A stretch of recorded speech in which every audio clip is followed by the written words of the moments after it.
Master Yoda. All right, people, welcome back to the Basketball Society podcast. This brother that I'm getting ready to talk to, I made up my mind a while ago that this man was going to be the first guest on the show. This man is a disruptor. He is a pioneer. He's an innovator. He is changing the way that we understand the game, how we evaluate the game of basketball. He's burning it all down, as he would say. He is known to the basketball world as Master Yoda. He is the owner of Sports Talk 2319. He's the host of the One of One podcast, and he is a specialist when it comes to evaluating prospects at the college and NBA level. I am honored to have on the show my brother, Mr. Rashad Talk Soon Phillips. Rashad, welcome to the show, man. Thanks for having me. You know, that was such a fantastic intro. I've been watching you from afar. I really love what you're about, love what you're doing, love what you stand for. And I couldn't be more happier to be on your platform right now. As I mentioned, you have started to redefine how we understand positions in basketball. What was the moment when you realized that you had to do this? Were you in the shower? Were you watching Steph one night and was just like, you know what, we gotta change it all up? Like, when did you know that you had to do this? That's a great question, man. It was I would say around 2011, 2012. And just, you know, watching the game, I was freshly off retiring. I retired early. I retired at 30 years old. And I just started to watch the game from a different lens. And like you said, watching Steph Curry and watching guys like Damian Lillard and Kyrie Irving, like, and LeBron James, it was like those 3 or 4 guys right there. I started to say, man, we can't call them traditional positions, because I started to analyze how they play the game, how they go about their craft, and it was untraditional. So for me, it was like, why should we call untraditional players traditional names? And that's kind of where it started for me. And trying to create these new terms to fit what all of us were witnessing at the time. So one of the things I'm most fascinated by is the fact that you have 5 guard definitions: point guard, shooting guard, combo guard, hybrid guard, and I'm forgetting one. The traditional guard. So one question I have is, why did you make the distinction between a point guard and a traditional guard? Because usually we put those two together as like a traditional point guard. The players that we watch basically tell us what we have to write down on paper.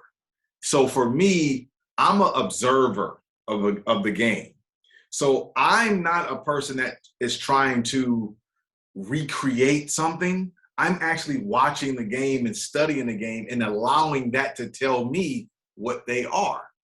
So for traditional guard, let's look at history. Traditional guards were guys like Bob Cousy, John Stockton, and Jason Kidd. Like, those kind of guys were traditional because we would use the term as pass first point guard, which means that's a traditional term. Mm-hmm. But then you start looking at the evolution of the game. You look at a player like Tiny Archibald, Isaiah Thomas, Magic Johnson. Like, these guys were point guards where they weren't pass first oriented necessarily, but they added the scoring to go with it. So you take Tiny Archibald. Tiny led the NBA in scoring and assists. That's nothing traditional about that. That's a point guard. Now, we may get pushed back with Magic Johnson, right? Magic was an assist leader, but also Magic was averaging 24, 25 points a game as well. There's nothing traditional about that. And he was 6'9", completely untraditional. So again, that's how I was able to separate traditional guard from point guard. You look at Chris Paul today, point guard. He mixes in his 19, 20 points with his 10, 11 assists. That's a point guard. A traditional guard is more of a player that looks to pass first, pass second, score third, a la John Stockton, Avery Johnson, Mark Jackson, Jason Kidd. So the players are telling me what they are. And I love the dual forward because over the years, the forward position honestly just started to get confusing to me. I mean, LeBron changed everything, bro. We're seeing a revolution of that dual forward position now. We are. And it's one of my favorite positions to talk about because of that. So you look at a player like Larry Bird. You look at a player like Grant Hill. You look at a player like LeBron James, Lamar Odom, Scottie Pippen. These guys were dual forward. So let's break down the term dual. The term dual in this instance meaning multiple skill traits from the forward position. So it's a forward that has multiple ways of going about playing the game. So opposed to calling them a small forward. Yeah. Well, small forward, LeBron's 6'9". So calling him small and then a forward, when you dig deep in that term, it doesn't make sense. It's not going to work. Yeah. Small forward for LeBron James, no, dual forward. So what's the difference between point forward and dual forward? I love this pushback question. Love answering it. I love going against this question, right? Point forward isn't a position. Point forward is a skill. There's a big difference. We've made the mistake of using a skill trait and calling it a position. Point forward is part of being a dual forward. It's one of the dual traits. Okay. So when you look at LeBron James, someone said, well, LeBron's not a dual forward, he's a point forward. And you're saying, no, the point forward is a skill trait that he has, which makes him a dual forward. And so you do have point center. Jokic, like, is he the best passing big man you've ever seen? I'm going to say yes, but there's some close seconds and thirds. We got to dig into history, but he is the best passing big of all time. But there are some other guys that have played the point center position that we have completely ignored because we have jammed them into the center position. And this is what's so fun about this positions metric. We can now rearrange history by finding the right players and slotting them where they're supposed to be. For an example, Bill Walton may be the best point center of all time because Bill Walton's first 4 years in Portland was as dominant of a point center you have ever seen. Bill Walton won a championship for the Portland Trail Blazers, their only championship, I believe in 1976. It was their only championship. He was a point forward on that team. And then the following year in 77, he won the MVP, averaging 18, 12, and 5 assists.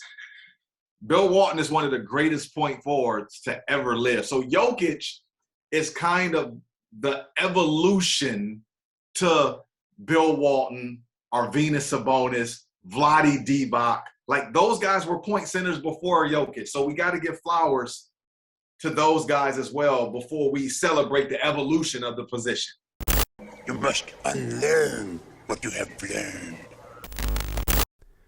There are two guards in particular who you have been a proponent of even before they got to the league, in Trae Young and Ja Morant. Between Trae and Ja, who do you think has a better chance of becoming the potential face of the league? I would say both. I would say both. You got to look at history. Like, didn't Larry Bird and Magic Johnson weren't they the faces of the NBA? Isaiah Thomas and Michael Jordan. So why are we changing? Why? It doesn't need to be one face. We're at a time where there needs to be multiple faces of the NBA, and I think that's where we've gotten lost of appreciating players of different calibers. Now, both players are both point guards. They're both point guards. One is a more of a skill trait set point guard in Trae, and the other one is more of a high flying point guard in Ja. But to me, both players will win the MVP before their career is done. I believe both players will bring a championship to their franchises before they're done. And they're going to be a lot like, Isaiah, Magic, and Bird. Like, all three of those guys won championships for their franchises. And I think Trae Young and Ja Morant are both going down that line of bringing championships to their franchises. What do you think is the main or some of the main reasons why Ja has, I mean, obviously you saw where he was headed and what he was capable of, but when you watch him now, what's the difference in how he's able to really start to dominate now? He can make jump shots now. That's what separated him. I saw Ja, in high school, and I saw him as a freshman at Murray State, and I just knew, I knew where he was going because his ability to get around people and to read defensive coverages and to make the right read and the right play. And I just knew once this kid starts to knock down jump shots consistently, he's going to be the Derrick Rose, John Wall, Allen Iverson type once he gets to the NBA, and we're watching it in real time now. When it comes to Trae Young, I get the sense that people for some reason don't really understand how crazy he is. Why don't people seem to understand like how amazing he is? I think because in general, the basketball community, we glorify high flying dunks. We like dunks. We like alley-oops. We like, going up and getting the ball 13 feet in the air and windmilling it. Like, we love that. We glorify that. And Trae is opposite of that. Trae is everything's built off his skill set. And for him to dominate the game at 6'1" without dunking the ball is even more of a testament to how great he is. Because when you have the dunkers and the high flyers, like Ja Morant and John Wall, and those guys can take a lesser skill set because they have athleticism to cover up what they can't do. So when all else fails, Ja Morant can just jump over you. Yeah. Trae doesn't have any room for error because he doesn't have that athleticism trait. The same as Kyrie Irving and Steph Curry. Like, these guys are more predicated on skill. If you're not a basketball purist and if you're just looking at it for entertainment value, a lot of times Trae's style of play won't move the average eye. But to basketball people, for us to really see what he brings to the table, the excitement that he does without dunking the ball, is why a lot of people kind of don't give him the credit. And a lot has to do with him coming out of college, where a lot of these huge platforms said he wasn't going to be a good NBA player. So again, when these TV stations, they don't like to highlight what Trae is doing now because they were the ones that said he wouldn't be able to do it. When it comes to Luka, what do you see as his ceiling as a player? I think we're watching his ceiling now.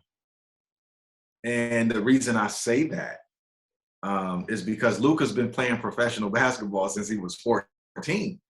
He's already at his ceiling because he's been doing this when Trae and Ja Morant and a lot of these guys were just playing AAU basketball, Luka was being paid to be a professional.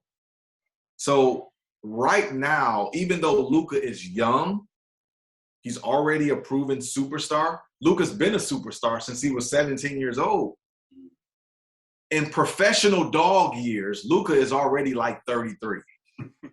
I'm not saying his body, I'm saying his mind and the way he plays, because he's been a professional since he was 14. Yeah. So he's already at his max, which is good enough for him to be an MVP one day in his league, because he's already there. Once he cleans up his efficiency, I just think he's an unguardable guy. You know, he's a dual forward as well. You know, a big 6'7.5" crafty, shot maker that understands angles, that makes guys around him better. I just think once he cleans up his efficiency and Dallas continues to find the right pieces around him, he could take Dallas to the top, because a player like Luka, you can't just give him any type of teammates because of the way he plays. He kind of plays a lot like LeBron, a lot like James Harden. He's kind of like in the middle. And with that style of play, he has the ball in his hands a lot. So you're going to have to find really good rim runners and catch and shoot players to allow him to maximize his full gifts. Tim Hardaway Jr. is a perfect guy for him. They may lose Jalen Brunson, who is fantastic next to him. So, again, it's just going to be getting guys in place to really mesh with Luka. You must feel the force around you. I want to talk about another guard that I know you've been high on. I did a video about LaMelo Ball during the season, and I started out by saying something that I truly believe. When I watch this kid, I truly feel like he could end up one of the best point guards of all time. So first of all, I have LaMelo slotted as a hybrid guard. I think he's more of a disruptor offensively than he is point guard. But this is the beauty of this position metric, right? It's like a pendulum. And it's like you have the traditional guard, you got point guard, you got hybrid guard, you got combo guard. And it's like this pendulum kind of like, depending on your style of play, it kind of goes towards, and I think LaMelo is a little past the point guard, and he's right in between point guard and hybrid guard, but it's more hybrid to me. Yeah. He reminds me a lot of Penny Hardaway, who I have slotted as a hybrid guard as well. I think he will go down as one of the greater hybrid guards to ever play the game. He's exciting. He's big. He's fast. He's electric. And he plays the game at this high energy pace. He has some Jason Kidd in him as far as the way he pushes the ball in transition and he makes these plays, but he's just looking to disrupt. Yeah. He's not really looking to really navigate the game like a point guard. Right. That's why the pendulum kind of goes hybrid to me. Yeah. Because he's not really trying to, like when you watch Ja and Trae, they're navigating. Like Chris Paul, like point guards are more navigators. Yeah. Where hybrids are more they're just trying to blow down what's ever in front of them. Yeah. And I love LaMelo Ball. I have to give a credit to my guy, M-Grads. M-Grads called me when LaMelo was like a sophomore in high school. And he was like, Rashad, the LaMelo Ball kid out here in California is going to be a superstar. And he was only like in the 10th grade. I'm like, really? He's like, this kid is going to be a superstar. He's going to be like 6'7", 6'8". Like, Grads told me the whole scouting report. So I got to give Grads credit on that. I can't take credit for LaMelo Ball. Grads put me on that one, and I just ran with it after I saw it with my own eyes. I want to ask you about this comparison I see floating out there. I don't know if it's a a bad joke or if this is a real thing or this is just NBA fans having their fun. But Anthony Edwards, I've seen people throwing out the idea that he could be the next Mike. Listen, my two guys are Michael and Kobe. I was born in 89. So I came up, I was 9, 10 years old watching the run. And then I got to go back and study the prime. And then it was an easy, smooth transition of power over to Kobe for me. It was easy, right? So those are my two guys. Where are you on the Anthony Edwards craze right now? I think when people use the Michael Jordan comparison, I think they're just talking about the fabric of his game. I don't think they're comparing the career. When you look at Anthony Edwards, I watched Dick Vitale years ago compare Victor Oladipo when he was at Indiana. He said he reminds me of Michael Jordan when he was at North Carolina. And I kind of understood what he was saying.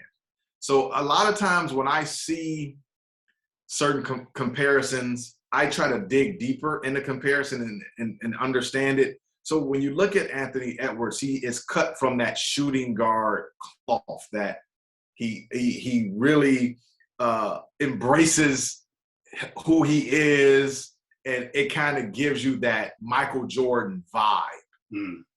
That's like saying there's only one Drake, right? But you may hear an artist and say, man, he kind of has that Drake vibe. Doesn't mean that he's going to be Drake, but it's the fact that he kind of carries a little bit of that aura that gives you some Drake thought. So I think when they say that about Anthony Edwards, that's where they're going with it. So you're safe in protecting your legends, brother.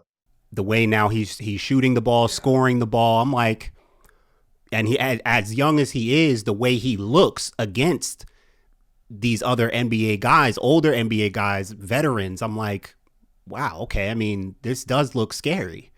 He's really good, man. Like, he's really good. And I had an NBA player, a former NBA player, call me before the draft. And he was like, Shad, I'm telling you, Anthony Edwards is going to be a superstar in the NBA. And I was kind of like, really? Like, I don't know. You know, I was kind of like on the fence, man. Like, I'm not going to even lie. I was on the fence. I watched him at Georgia. He looked more like just more of a volume scorer. I mean, he was exciting. I love the way he played, but I didn't see like superstardom, right? And until this NBA player called me, and he was like, go back and just keep watching. And now I'm like, yeah, man, you were right. Like, Anthony Edwards is on pace to be a superstar. He's got like 2 more years of play like this, and then we can put him in a superstar, because superstar is different than star. We can't put him at superstar yet, but he's trending in that direction.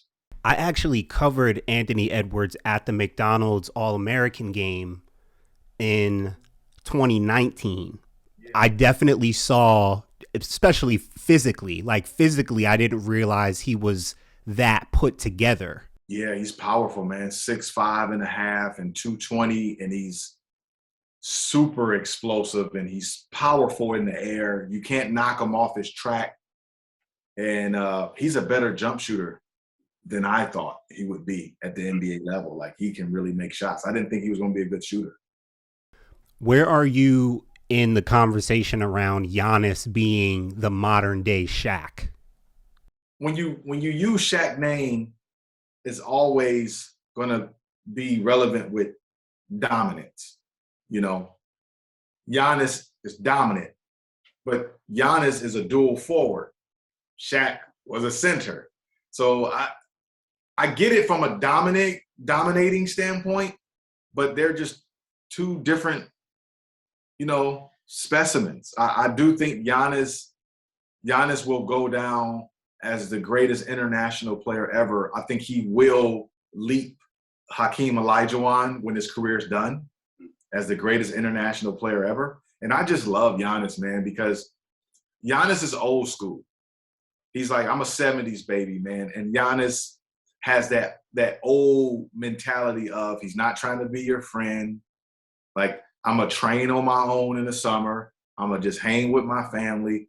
I respect all my opponents, but I'm not trying to be friends with you off the court. Like I'm gonna compete with, and I think that's why Kobe loved Giannis so much, because he was old school, and I think he's brought that back to the NBA, and he's not done winning titles, and I think he should be. I think him and Jokic are the two. Well, no, Jokic, Giannis, and Embiid. Those are the three guys for MVP this year. I don't think nobody else is close. Well, John Morant's a close fourth. Nobody else is close. Do or do not. There is no try. Give me some players, some young players, high school or college, that are coming up that you're kind of tapped into right now. Jabari Smith from Auburn, I really like him. He reminds me a lot of, and people, they might have to go back into their archives, but he reminds me a lot of Sharif Abdul-Rahim when Sharif was at California. Oh, yeah, when Sharif was fantastic, and a lot of people don't know how great Sharif was before the injuries. You know, like he was kind of a perimeter threat at 6'10", can put it on the floor a little bit, can knock down shots, can post a little bit. So I see a lot of that in Jabari. He's a perimeter threat. I will classify him as a hybrid post. Okay. A lot of people were asking me, is he a stretch big? And the reason I didn't have him, the pendulum didn't go stretch big, because he's not a standstill catch and shoot big. He has a little flavor facing up, so I gave him the hybrid post term. I think he's really good. I love Kendrick Davis from SMU. He's a fantastic small guard. He reminds me a lot of Ty Lawson, but he can score a little bit better. He's really efficient. He has SMU playing high caliber basketball right now. Alondes Williams from Wake Forest is fantastic. He reminds me a lot of Desmond Bane. Tyson Etienne at Wichita State is a Terry Rozier type of combo guard. Wichita's not having a good year team-wise, but Tyson individually is every bit of an NBA player. So those are a few names I can throw out there so people can watch. Oh, I got to talk about Isaiah Mosley from Missouri State. Woo! You put me on, bro. You put me on. I've been tapped in. Yeah, he may be the best player in college basketball. he might be the best player in college basketball. Seriously. Isaiah Mosley, man, Missouri State, like really tap into him. Like this kid's an NBA player. He's not going to be on a lot of radars. Well, he may be now, but he may be the best player in college basketball. When you say that, like what makes a player the best player in college basketball? He checks the boxes. He's dominant. He is efficient. He's a shot maker, and he epitomizes his position. Like he is a shooting guard. Like he's an NBA shooting guard. And I believe that you can put him on the NBA floor and he'll produce. So for me, that's what makes him maybe the best player in college basketball, because he checks all those boxes. Who are some young players in the NBA right now coming up that you have your eye on that you feel could have some bigger names in the future? I mean, Darius Garland for me. I think Darius Garland is one of those guys that comes from the origin of hybrid. He's that Damian Lillard type player. Like he plays like Damian Lillard. He has that Steph Curry type of style of play. 3-level scorer, can get out to the 4th level. He's really learning how to win games now, and he plays the game to disrupt. So I think Darius Garland is the player that I would, put at the top of the list of players that could really break through in the next couple of years. What are some of your favorite attributes to identify in a hooper when you evaluate, when you watch? What are your favorite things to notice that pop out at you that you're just like, man, that's what I'm looking for?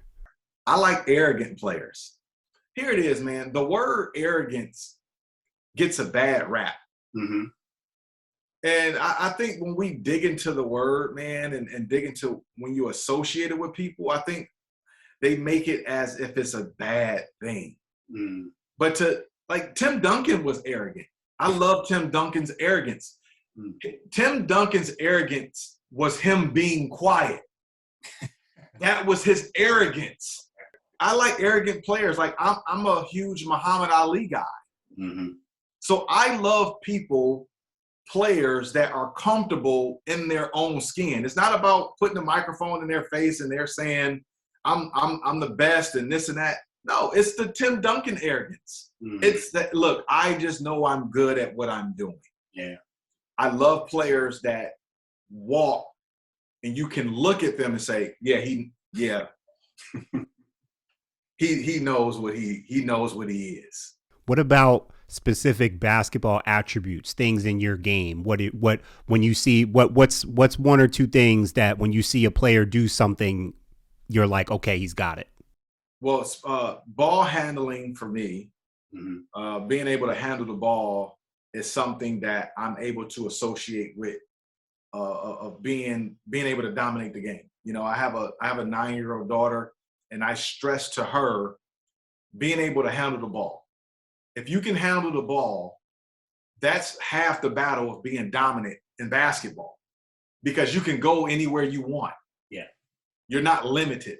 Players that aren't limited, you're already increasing your value of being able to dominate the game, because you can go from point A to point B to point C to point D because you're able to get there. So I think that's what separates a guy like Giannis from Shaq.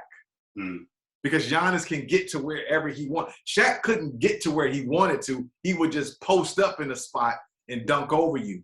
Giannis is able to navigate to where he wants to go. And that's what makes him even more dominant than Shaq, because he can dribble the ball.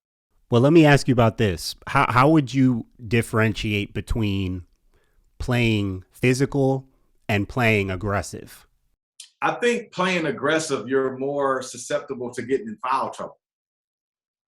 Playing physical allows you to stay out of foul trouble, but still maintain that mental edge over the guy you're playing against. So aggressive players foul a lot. Physical players don't.